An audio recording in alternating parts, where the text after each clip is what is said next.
I threw a party for my 10-year-old daughter and invited my family. Nobody came. A week later, Mom sent an invite. My niece is sweet 16. $2,100 per person. Venmo me. Not even a sorry. So I sent $1 with a note. Congratulations.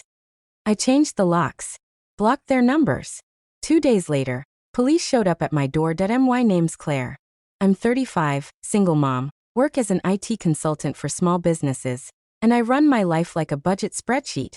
Every dollar accounted for, every backup plan labeled.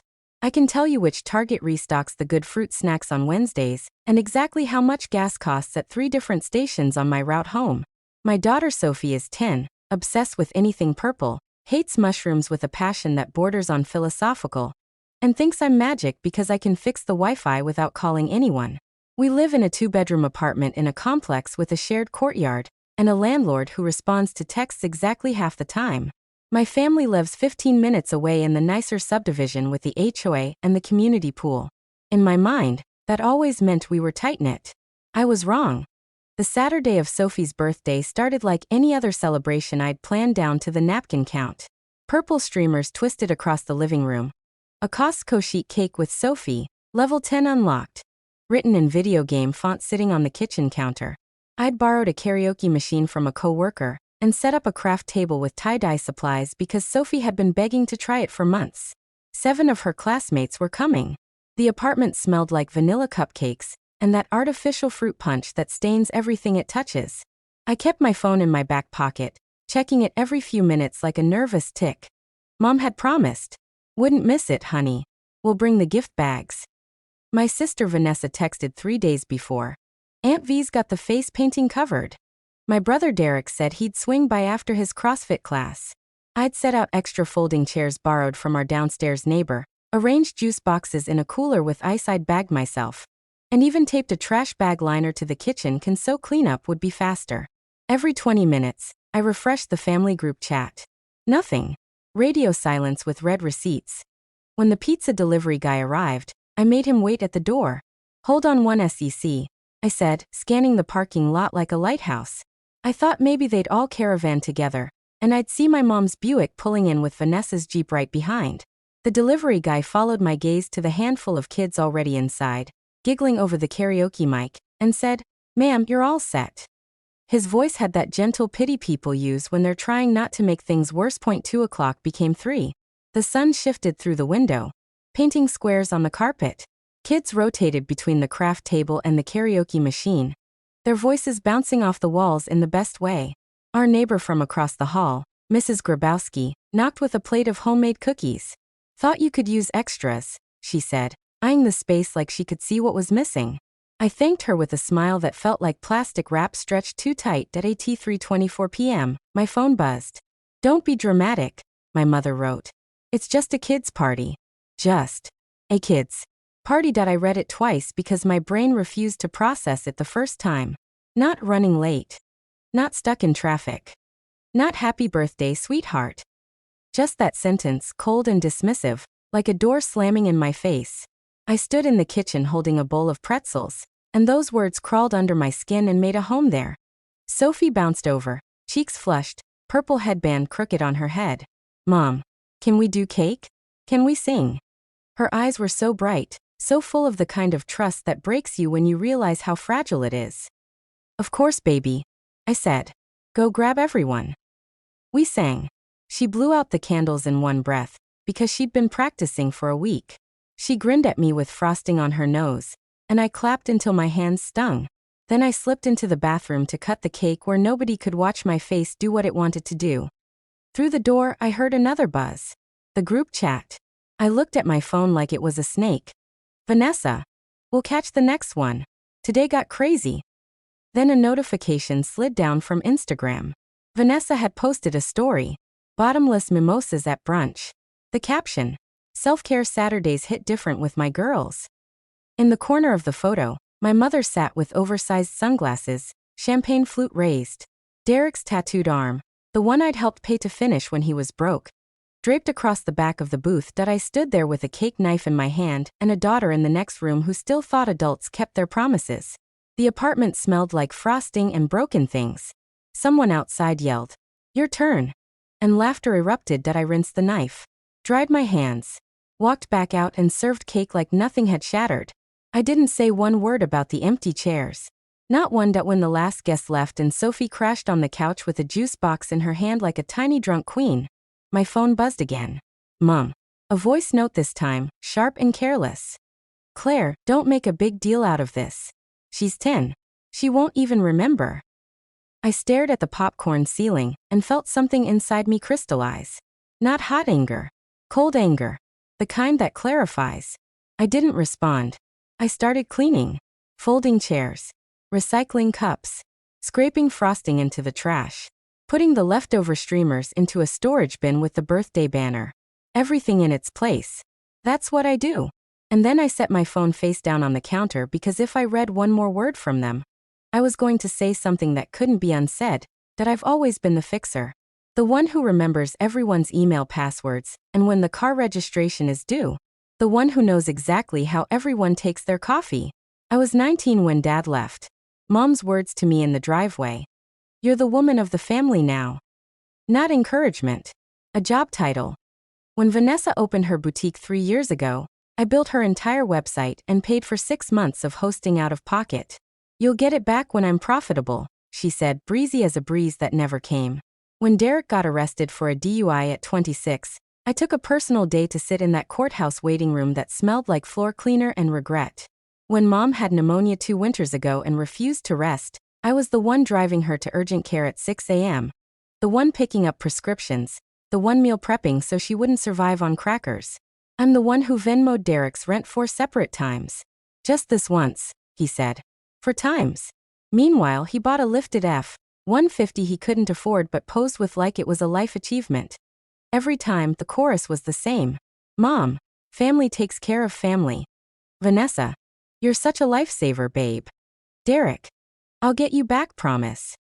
He never did. But the truck had nice rims, so at least the lie looked good. The day Sophie was born, I made a promise to her and to myself. She would never sit in a room and wonder if her people cared. She would have birthday parties even when money was tight. She would get apologies when people messed up. She would have adults who tried. Money was always tight. Daycare cost more than my first apartment. Health insurance ate another chunk. I still made it work. Side gigs. Selling my old gaming console to cover the dentist. When Sophie outgrew her winter coat mid-season, I found one at a consignment shop and washed it 3 times until it smelled like our lavender detergent instead of someone else's life. Meanwhile, my family's group chat looked like a lifestyle magazine. Wine tours. Vanessa's soft life era, with infinity pools. Derek's gym selfies and protein shake sponsorships that paid in free samples. When I suggested monthly dinners with Sophie, Mom said, "Sweetie, I'm slammed. Let's do next month." Next month never showed up.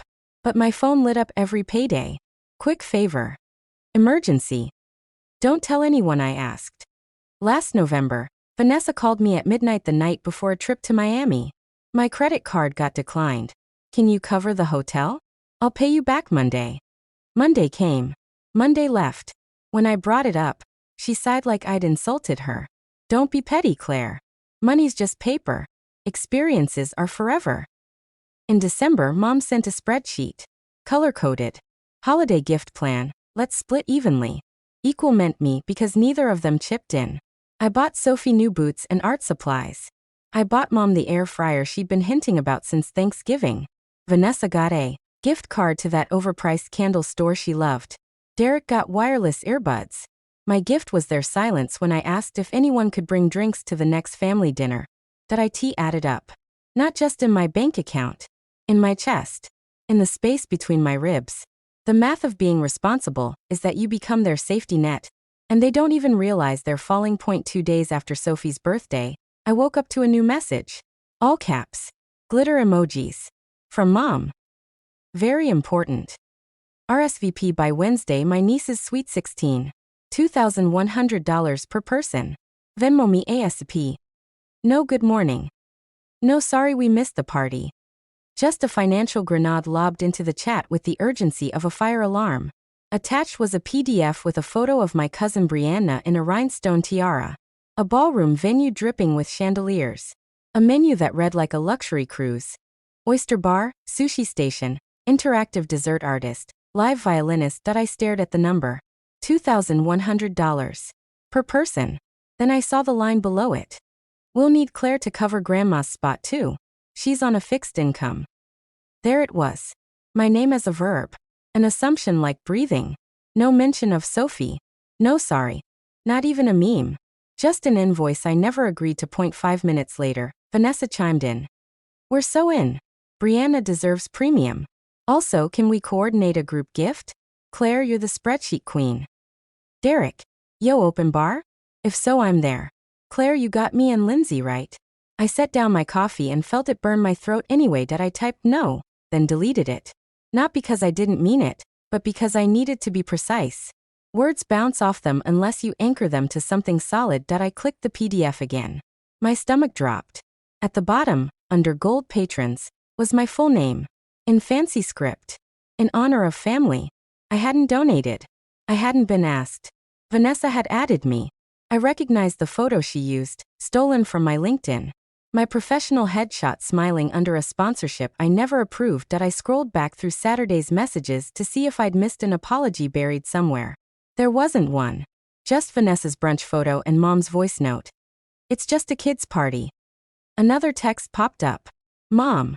Also, I told the venue you'd handle the deposit since you're the most organized. They need it by Friday. The deposit? For a teenager's party that costs more than my car. Assigned to me like a chore. I picked up my phone to call, then set it down. I didn't trust my voice. That night, while Sophie did homework and hummed to herself, I printed the sponsor page. I grabbed a notebook and made 2 columns. What I do. What they ask. Soccer league fees, mine. Court costs for Derek's license reinstatement, mine. Website hosting, mine. Costco cake, mine. $2,100 per person, theirs. Deposit, theirs. It's just a kid's party. There's that. I stared at the page until my vision blurred. The next morning, Mom sent a follow-up. Claire, you're being quiet. Don't be difficult. Brianna is only 16 once. Something inside me that had been soft for years turned to stone. There's always a small moment before the big one. For me, it was looking at my keychain and realizing Mom still had a copy of my apartment key. Vanessa had borrowed it last month and never returned it.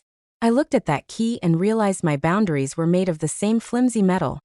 That afternoon, I went to the hardware store. What happened next happened in the family group chat, because that's where they live.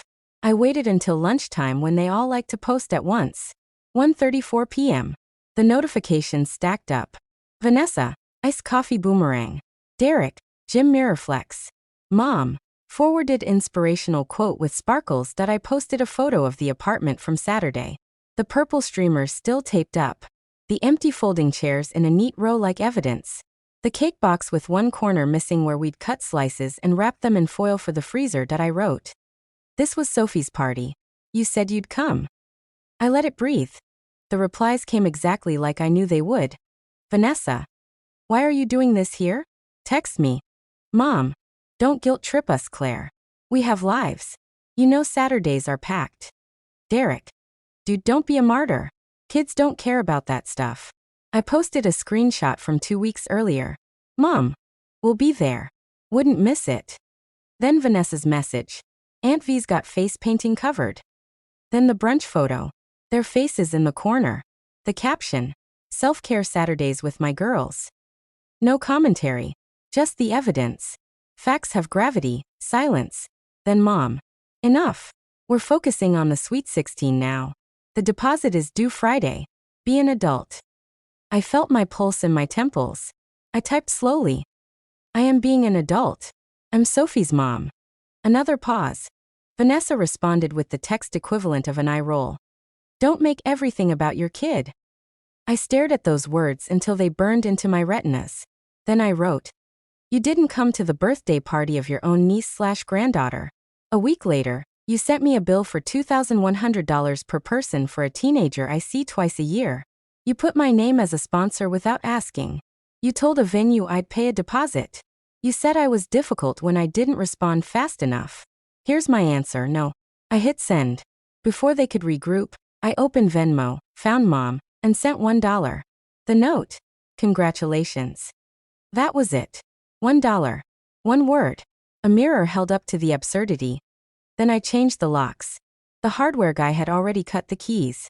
It took 12 minutes. The deadbolt turned smooth, satisfying. When the new lock clicked shut, I felt something in my chest click too. Like a vault door closing on something precious, that I went through my phone and blocked their numbers. Not forever. Not out of cruelty. But because I knew what was coming. The flood, the how dare you. The after everything we've done. I needed quiet to hold the line, so I held it. At dinner, Sophie asked for seconds of broccoli and told me a joke about a penguin at a library. She didn't know her mom had just rewired our entire lives. Maybe she didn't need to know yet. What she needed was a mom who didn't flinch at by 9 p.m. The messages were bouncing off the wall I'd built. The last one before the block landed. Mom, you will regret this. Don't forget who raised you.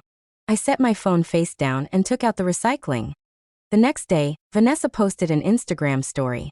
A glitter countdown sticker. 10 days to Brianna's sweet 16. Below it. Gold patrons, we see you, yellow heart. My name glowed underneath. Comments poured in. So generous. Family goals. I screenshot it, then pulled up the venue's website and sent a formal email. Remove my name from all materials immediately. I did not authorize sponsorship. See attached proof. I attached screenshots. Receipts. I CC'd someone with manager in their email signature. Then I sent Mom and Vanessa the same email from a new address they didn't have. Just so they'd read it through the lens of corporate fear. That I slept hard that night. The kind of sleep that doesn't listen for footsteps. 2 days later. At 7:58 a.m., there was a knock at the door. Firm. Authoritative. I looked through the peephole and saw 2 police officers. Morning, ma'am. We're responding to a call. The taller one looked like someone who'd seen every flavor of family drama. What kind of call? I kept my voice steady. Sophie was still in her pajamas watching cartoons, half focused on the door. Family member reported concerns. Said you were making threats. Said you had their property. Requested a welfare check for a minor at this address. There it was. Efficient. Accusatory. Paint me unstable. Accuse me of theft. Weaponize concern for my own child. 3 birds, 1 stone. Come in, I said, opening the door wide enough to show a clean living room. A kid on the couch with a bowl of Cheerios, sunlight streaming through the window. The officer stepped inside and did the polite skin people do when they're trying not to be obvious. The shorter one nodded at Sophie. Hey there, kiddo. Sophie waved with her spoon. Hi, can we talk in the kitchen? I asked. We moved a few feet over. I kept Sophie in my line of sight. Years of being the responsible one makes you play host even when you're being investigated. This is about my mother and my sister, I said. They didn't come to my daughter's birthday party. Then they asked me to pay thousands for a cousin's event. I said no. I changed my locks. They don't like that. The taller officer's mouth twitched like he was suppressing a smile. That tracks. They also put my name as a sponsor for the event without permission. I emailed the venue to remove it. I have screenshots. I slid my phone across the counter with a folder open. Photos. Chats. The Venmo dollar with the congratulations note. The venue email. The sponsor page. He scrolled. Evidence stacks well when you live inside receipts. Any weapons in the home? He had to ask. Only butter knives and a lightsaber, I said. He smirked. Any custody issues? Court orders? No. Sophie's with me. Her dad's not involved. We're good. He glanced toward the living room. You okay, sweetheart? Sophie gave a solemn thumbs up without looking away from the TV. Property? The shorter officer asked, checking his notes. I blinked. What property? He read from his notepad. Caller stated you were holding a family heirloom necklace and refusing to return it. His eyebrows lifted. I saw it land for him. The absurdity. The only necklaces in this apartment are made of macaroni, I said. If she means the spare key. I changed the locks yesterday. I can give you the old one if it helps. We all looked at the old brass key on the counter like it was evidence in a sitcom. The officer stepped aside, exchanged a look, then turned back. Here's the deal, the taller one said. We see this a lot. Family gets used to something, money, access, free labor. Someone changes the terms. They panic. Call us. We make sure nobody's in danger. Then we write a report that says no danger found. That would be great, I said. My shoulders dropped an inch. Want to log anything on your side? The shorter one asked. Yes. I pulled up the venue email. I wanted on record that they used my name for a financial commitment without consent, and that I've formally asked them to stop. Good. Paper trail helps. Save everything. If anyone shows up here and won't leave, call us. Don't engage. They left me a business card and walked out into the morning light. I stood at the door with the feeling you get after a fever breaks. Weak but clear. 10 minutes later, my new email pinged. The venue manager. We have removed your name from all materials. We apologize for the oversight. I exhaled. One thread cut clean. At noon, my aunt, Mom's older sister who floats in and out like a reasonable ghost, texted from an unknown number. I heard what happened. I'm sorry. They're furious. Vanessa's having a meltdown about her ruined vision. Your mother is calling you ungrateful because she can't call you what she really wants to. For what it's worth, I think you did the right thing. I typed back. I didn't do anything. I just stopped doing things. She sent back a sad smile emoji. The only time I've ever liked one. The next 48 hours were a case study in how a broken system tries to restart itself. Vanessa posted a long Instagram caption about toxic energy and people who can't celebrate others. She didn't use my name. She didn't need to. Her followers piled in with hearts and "you're a queen." The comments smelled like hairspray and delusion. Derek texted from a new number. Jesus, Claire. Mom's crying. Can you just pay the deposit and we'll square up after? We're family. I blocked it. Mom left a voicemail on my work phone. This is your mother. You're not well. Family doesn't do this. You embarrassed us. You embarrassed me. Her voice shook, caught between anger and the performance of hurt. The police? Really? I held the phone away from my ear like it was radioactive. Then came the other voices. Quiet messages from cousins I barely talked to. I saw the price. Are they serious? I'm sorry about Sophie. That was wrong. If you need extra chairs next year, we've got you. Mrs. Grabowski knocked with a Tupperware of brownies. You stood your ground, she said, like we were war buddies. Maybe we were. That week, my apartment got lighter. Not because anything physical changed, but because the air did. No waiting for a key to turn that I didn't give permission for. No jumping when the phone buzzed. Even the refrigerator sounded different, like it finally had room to hum. Sophie noticed the quiet in her own way. At breakfast, she asked, "Are we mad at Grandma?" I turned off the faucet and dried my hands. We're not mad, I said carefully. We're disappointed. And we're taking space. Like a timeout, but for grown-ups who forgot how to be kind. She nodded like that made perfect sense. Kids get it faster than adults do. 2 days before the Sweet 16, Mom tried a new approach. The olive branch made of lead. She sent a mass text labeled apology. It wasn't an apology. It was a press release. Family is complicated. Sometimes schedules clash. We love Sophie. We'll make it up to her. The Sweet 16 is important for business connections. This is an investment. Please support. Also, Claire has been under stress, so let's give her grace. Thank you. Investments. Business connections. My daughter relegated to a footnote below a fake apology. I read it once and put my phone down. At 6 p.m. The venue called my new email again. Hi, Ms. Brennan. We received a call from your mother stating you had recommitted to your sponsorship and would be paying the balance. I wanted to verify before proceeding. She lied. I said flatly. Do not put my name anywhere. If she contacts you again with my name, send me documentation. A keyboard clicked. Understood. The night of the Sweet 16, I took Sophie to the trampoline park. We jumped until our legs were jelly and our faces hurt from laughing. Her joy ricocheted off the foam walls, and I thought about how cheap happiness is until someone tries to invoice it. That we got frozen yogurt on the way home. She lined up her stuffed animals on the couch, and I let her stay up late watching a movie. I didn't check my phone for updates on a party I'd never see. I didn't want to know what centerpieces looked like when they were paid for with someone else's guilt. Sometime after 11, a text slid through from Aunt Linda. They seated Grandma next to a fountain with fog machines and strobe lights. She said she couldn't see her plate. Vanessa spent half the night yelling at the florist, the DJ, the photographer. When the bill came, everyone stared at each other. Nobody made eye contact with your mom. I'm home now. Just wanted you to know, you missed nothing. I set the phone on the coffee table and watched Sophie fall asleep with chocolate on her chin. I wiped it away gently and felt something open in my chest that wasn't anger. It was space that I in the quiet week that followed. My life rearranged itself the way a room does after you move furniture, and realize it was never in the right place to begin with. That I told my boss I couldn't take on extra weekend projects for a while. He said, "Good. Go be a mom." I put a reminder on my phone. Summer camp scholarship deadline, and actually applied on time instead of scrambling last minute. That I made a Google Drive folder called Receipts and Boundaries, and whenever a thought tried to guilt me, "You're being harsh, you'll regret this. Family is everything," I dropped another screenshot into the folder and the thought dissolved. On Thursday, a card came in the mail. Kid handwriting. Purple marker.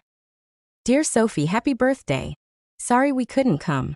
My mom said we had to go to a different party. I wanted to try the tie-dye. Love, Ava." There were two $1 bills taped inside. Sophie's face lit up like she'd won the lottery. "Mom, look. Ava sent me money." I took a picture of her holding it and sent it to nobody. Just saved it for myself. For us. The following Sunday, Mrs. Grabowski invited us to a potluck in the courtyard. Other families from the building were there. People I'd waved to but never really talked to. Sophie played tag with kids whose names I was just learning. Someone handed me a plate of pasta salad. Someone else asked if I wanted a beer. It was simple. Easy. Nobody owed anybody anything. A man named Russell, who lived 2 floors up, said, "Your daughter's got a good laugh. You're doing something right." It wasn't a big compliment, but it landed in a soft place I didn't know was empty. That night, I sat on the couch with Sophie asleep against my shoulder, and I realized something. I'd spent so long being the load-bearing wall for my family that I'd forgotten I could be a person instead. A mom. Just a mom. Not a ATM. Not a backup plan. Not the person who fixes things so nobody else has to feel uncomfortable. On Monday, Vanessa sent a message from a new number. "Claire, Mom's birthday is next month. We're planning something. Can we talk?" I stared at it for a long time. Not with anger. With clarity. I replied, "I'm not available for planning right now. If you'd like to see Sophie, we can arrange that separately. But I'm not contributing financially or logistically to family events for the foreseeable future." She responded immediately, "So you're just done with us?" I typed, "I'm done being used. I'm not done with the idea of family. But the family I want shows up. The family I want apologizes. The family I want doesn't put my name on bills I didn't agree to. When you're ready to be that kind of family, let me know." I hit send and turned off my phone. Sophie stirred, blinked up at me. "Can we make pancakes tomorrow?" "Absolutely," I said. "The chocolate chip kind." "The chocolate chip kind." She smiled and closed her eyes again. And I sat there in the quiet, holding my daughter, and felt the weight I'd been carrying for years finally lift off my shoulders. 3 weeks after the Sweet 16. Life found a rhythm that felt like mine. Sophie's teacher called me in for a conference. I braced myself for bad news, grades, behavior, something I'd have to fix. Instead, she said, "Sophie's been more engaged lately. Happier. Participating more. I don't know what changed at home, but keep doing it." I almost cried in that tiny classroom chair. At work, I stopped checking my phone every 5 minutes. I stopped bracing for the next crisis, the next quick favor. My coworker Brenda noticed. "You seem lighter," she said over coffee. "Good lighter." "I changed my locks," I said. She laughed, then stopped when she realized I wasn't joking. "Literally or metaphorically?" "Both." She clinked her mug against mine. "Good for you." One Saturday, I took Sophie to the farmer's market. We bought strawberries and fresh bread, and sat on a bench eating samples of honey. No agenda. No schedule. Just us. A woman walked by with a toddler and smiled at us like we were a postcard. Maybe we were. That afternoon, my phone rang from an unknown number. I almost didn't answer, but something made me pick up. "Claire? It's Aunt Linda." "Hi," I said cautiously. "I'm calling because I think you should know. Your mom's been talking. Not to you, obviously, but to anyone who'll listen. She's painting herself as the victim. Vanessa's feeding into it. Derek's staying out of it, which for him is progress." "Okay," I said. I didn't know what else to say. But here's the thing, Linda continued. A lot of us see through it. Your cousin Brianna? She asked me why you weren't at the party. I told her the truth. She said, and I quote, "That's messed up. Aunt Claire's always been nice to me." Linda paused.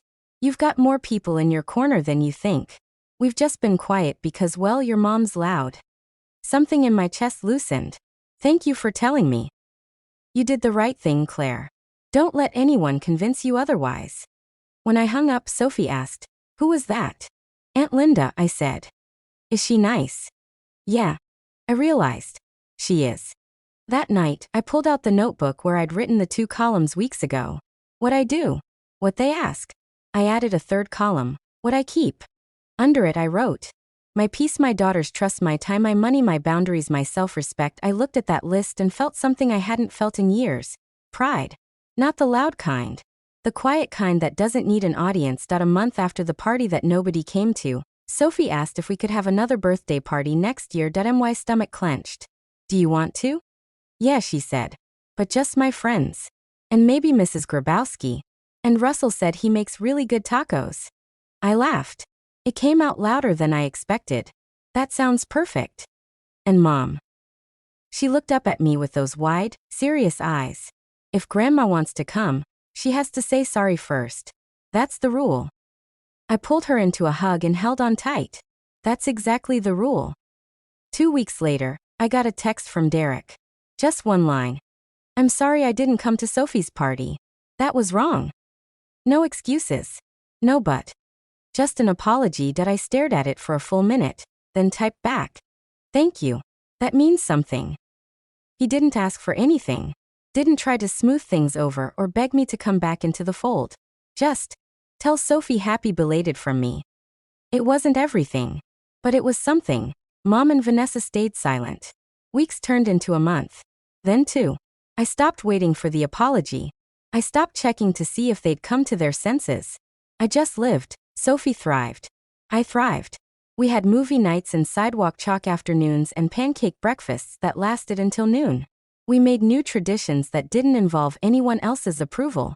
We built a life that fit us. One evening, I was cleaning out my email and found the old family group chat thread. I hovered over it, cursor blinking. Delete. Archive. Leave it. I archived it. Not out of hope that things would change, but because it was evidence that I had tried. That I had loved them. That I had shown up until showing up became self-destruction. And then I closed my laptop and went to sit on the couch where Sophie was building an elaborate castle out of cushions. Mom, come see, she called, her voice bright and unburdened. I sat down beside her, and she showed me every detail. The moat made of blue blankets, the tower made of throw pillows, the flag she'd drawn on notebook paper and taped to a ruler. It's perfect, I said. It's ours, she corrected, grinning. You can be the queen and I'll be the princess. Deal. I said. That we played until the sun set, and the apartment filled with that purple-orange light that makes everything look softer. Sophie eventually fell asleep against my arm, her breathing steady and sure. I stayed still, not wanting to wake her, and looked around at our small, imperfect, wonderfully quiet life. The empty chairs from her party were long gone, returned to the neighbor who'd loaned them with a thank you and a plate of cookies. The streamers had been taken down. The cake was just a memory, though we still had 2 slices in the freezer that Sophie insisted we were saving for a special day. Every day was becoming a special day now. Not because anything dramatic was happening, but because I wasn't waiting anymore. Wasn't bracing.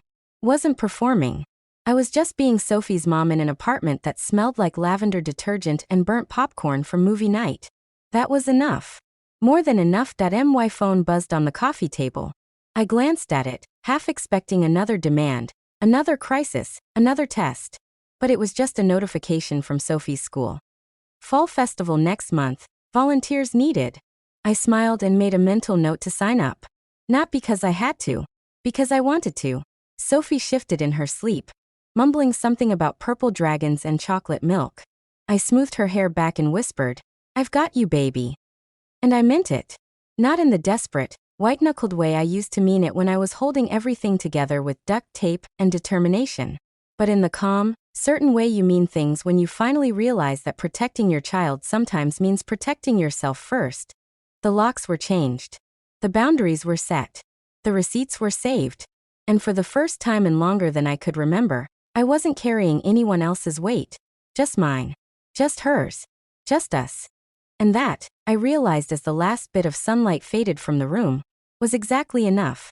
6 months later, Sophie turned 11 on a Saturday in April. We had the party at the community center. Nothing fancy, but it had a basketball court and a room we could decorate. I hung purple streamers again, bought another Costco cake with Sophie, level 11 achieved, in that same pixel font she loved. This time, I didn't check my phone every 20 minutes. I didn't watch the door with hope that turned to ash. I didn't make extra food just in case. 12 kids came. Mrs. Grabowski brought her famous cookies. Russell showed up with a taco bar that made the kids lose their minds. Brenda from work came with her daughter, and they ended up being Sophie's new favorite people. Aunt Linda drove an hour to be there, bringing a gift and a real, genuine hug that lasted longer than politeness required. That we sang. Sophie blew out the candles.